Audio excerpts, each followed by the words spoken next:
Hey, welcome back, guys. I'm back on location here in the community of Tahoqua. Beautiful community, multiple phases. We're in the middle of it right now, but there is plenty of homes to be purchased in the future. No shortage of that. You've got your own high school coming in to this community in a few years, also a K through 8, shopping. There's just so many cool differences in this community. You would have to check out the drive videos that I have on the channel, but there's just a different feel in here. Very nice feel to this community. This home that I'm going to show you right now is called the Morris. It is a 2-story. It has 4 bedrooms, 3 baths, and it is 2,200 plus square feet. Let me go ahead and give you your own personal tour.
glad you were able to take this tour with me to see this model.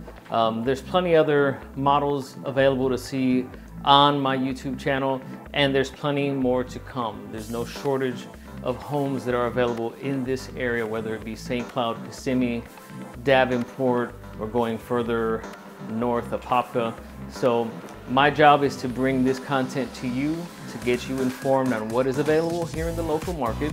And if you like this content, I would invite you to please leave a comment below. If you don't like what you just saw, let me know your thoughts either way.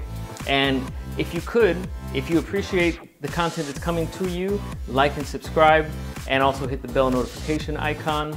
I look forward to seeing you in future videos. Please don't hesitate to reach out to me. My contact information is below. I look forward to hearing from you guys. I really look forward and take pride to helping my clients and helping them navigate what is a very difficult thing to navigate at times. It's the waters of real estate. Buying and selling, I can help. I'll see you on the next video.